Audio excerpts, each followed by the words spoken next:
हाँ जी, नमस्कार साथियों, कैसे हैं आप सब? भारतीय संविधान एवं राज्य व्यवस्था में आपका स्वागत है। साथियों, पिछले व्याख्यान में हमने बात की थी 1935 का भारत शासन अधिनियम, जिसकी प्रस्तावना देखी थी, जिसकी और इसमें क्या-क्या विशेषताएँ वो देखा था और इसका महत्व देखा था, आलोचना देखी थी और कमियाँ देखी थी। साथियों, आप भी पीसीएस की तैयारी करें प्लीज़। इतना बड़ा भारतीय संविधान ब्रिटिश शासन का अधिनियम था, जिसके भारत में लगभग 60% शब्द लिए गए हैं। तो प्लीज़ हर एग्ज़ाम में वो क्वेश्चन पूछे जाते हैं 1935 के अधिनियम से।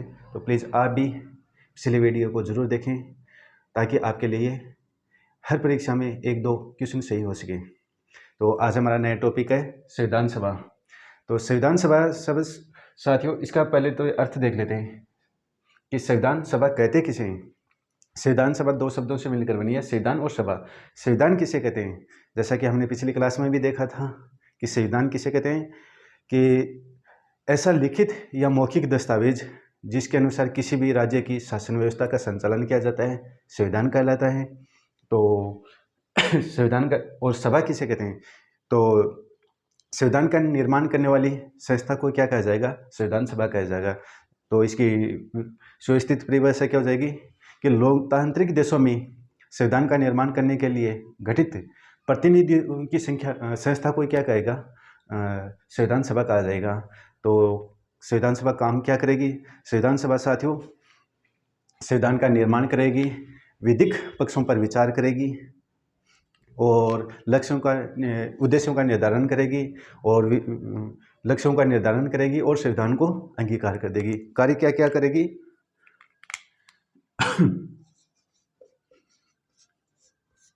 पहला संविधान का निर्माण करेगी,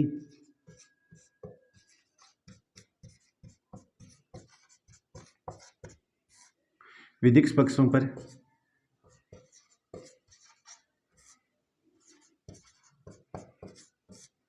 विचार करेगी और उद्देश्यों का निर्धारण करेगी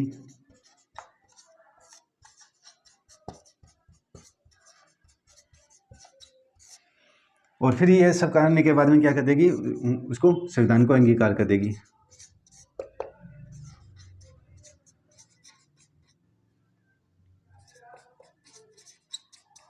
ये संविधान सभा का काम हो जाएगा, संविधान का निर्माण करना और विधिक पक्षों पर विचार करना, उद्देश्यों का निर्धारण करना और फिर ये सब करने के बाद में संविधान को अंगीकार करना। साथियों, संविधान सभा की मांग स्वतंत्रता से ही हमारे देश में उठ रही थी। तो 1895 ईस्वी में सर्वप्रथम किसने उठाई थी? लोकमान्य तिलक ने उठाई थी, स्वराज्य विधेयक के माध्यम से। सर्वप्रथम 1895 ईस्वी में सर्वप्रथम किसने उठाई थी ये मांग संविधान निर्माण की? तिलक जी ने 1895 ईस्वी में स्वराज्य विधेयक के माध्यम से।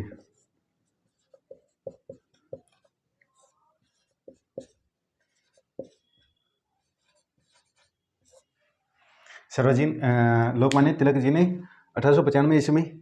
उसके बाद में 1922 में गांधी जी ने उठा दी। गांधी जी ने कब उठाई थी? 1922 में।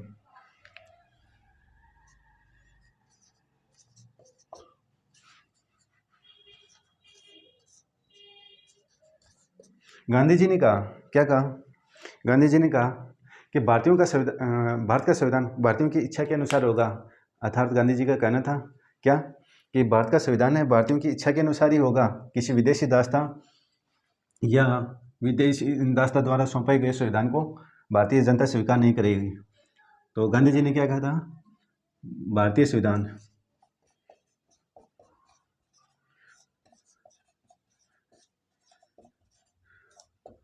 भारतीयों की इच्छा के अनुसार होगा।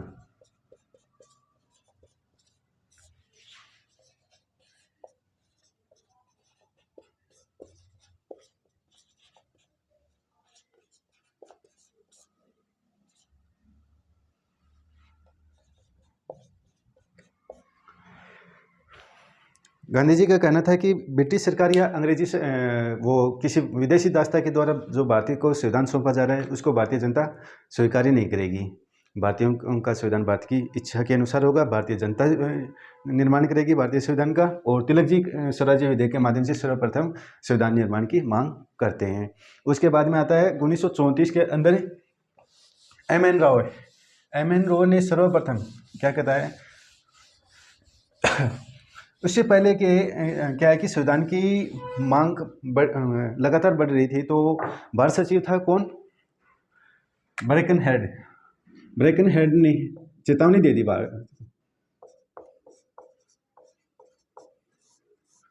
कौन था ये भारत सचिव?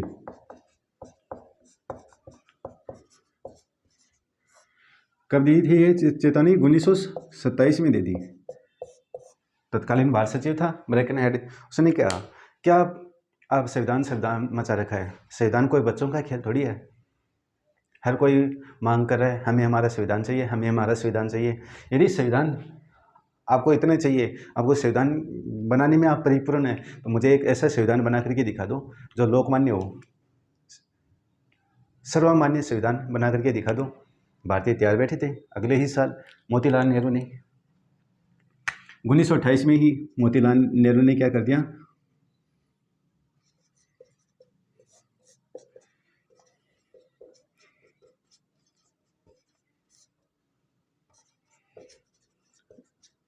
नेहरू रिपोर्ट के माध्यम से संविधान बनाने की का प्रयास किया, लेकिन असफल रह गए।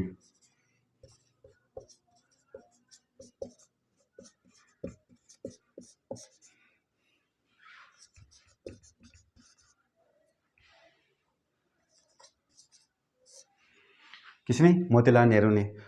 फिर आता है 1934 में एम.एन. राय कहता है, क्या कहता है कि ऐसे नहीं काम करेंगे हम कि हर कोई संविधान बनाने के लिए गया, इस प्रकार से हमारा संविधान सर्वमान्य संविधान नहीं बनेगा। तो क्या करें, हम एक ऐसी प्रतिनिधियों की संस्था नियुक्त करेंगे। तो 1934 में एम.एन. राय ने, और वो प्रतिनिधियों की संस्था क्या करेगी? संविधान का निर्माण करेगी। एम.एन. राय ने संविधान सभा के माध्यम से संविधान की मांग की, संविधान सभा के माध्यम से संविधान निर्माण की मांग की।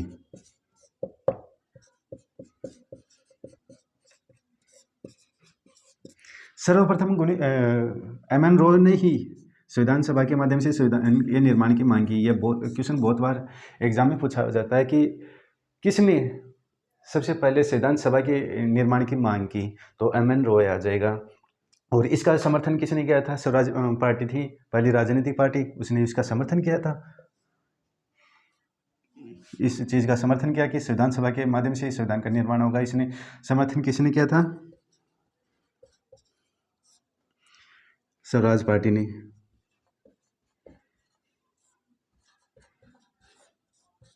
इसका समर्थन किया। उसके बाद में आता है 1938 के अंदर पंडित जवाहरलाल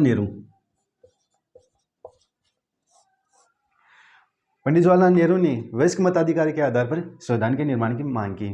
तो पंडित जवाहरलाल नेहरू ने कहा कि वयस्क मताधिकार के आधार पर संविधान सभा की मांग की, और वो संविधान सभा क्या काम करेगी? संविधान का निर्माण करेगी।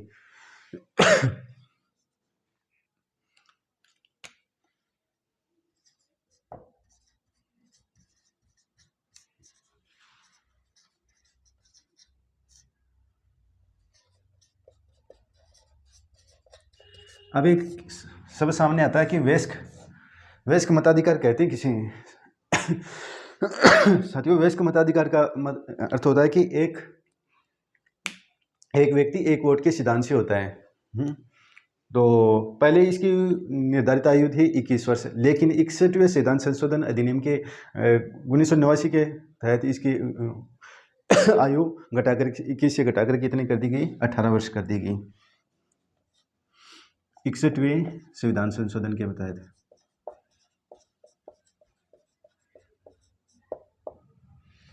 उन्नीस के तहत इसकी आयु 21 से घटाकर कितनी कर दी?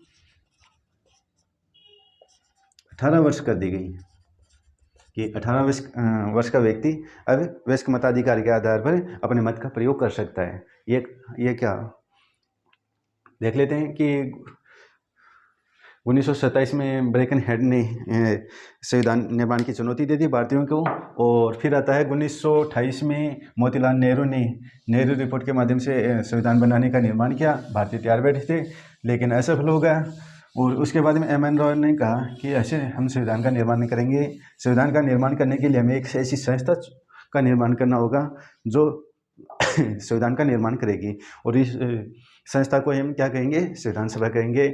और प्रथम स्वराज पार्टी राजनीतिक दल था जो संविधान का क्या किया था, संविधान सभा के माध्यम से संविधान का निर्माण करने की मांग की थी। और कांग्रेस के फेसबुक अधिवेशन में इसका समर्थन किया गया था। 1938 में पंडित जवाहरलाल नेहरू ने वयस्क मताधिकार के आधार पर क्या किया था? संविधान के निर्माण की मांग की। तो अब वयस्क मताधिकार देख लिया आपने। अब हम ये देखते हैं कि अंग्रेजों ने सबसे पहले कब स्वीकार किया कि हाँ भारतीयों के लिए एक संविधान सभा होनी चाहिए। साथियों, अगस्त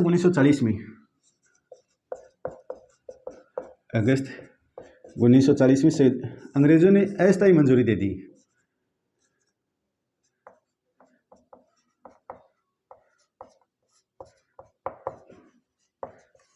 अंग्रेजों ने कहा हाँ भारतीयों के लिए कि संविधान सभा होनी चाहिए, होगी, ज़रूरत है, लेकिन उसको स्पष्ट रूप से नहीं कहा। भारतीय ने इस बात को स्वीकार नहीं किया। उसके बाद में आता है 1900 क्रिप्स प्रस्ताव के माध्यम से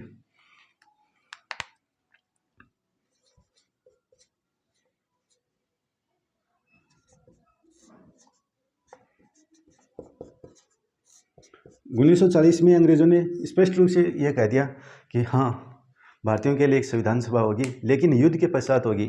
तो इस बात को भी हमने स्वीकार नहीं किया। क्यों? क्योंकि हमने कहा युद्ध के पश्चात क्यों होगी, युद्ध के दौरान क्यों नहीं होगी। तो इस बात को भी हमने स्वीकार नहीं किया। उसके बाद में आता है कैबिनेट मिशन।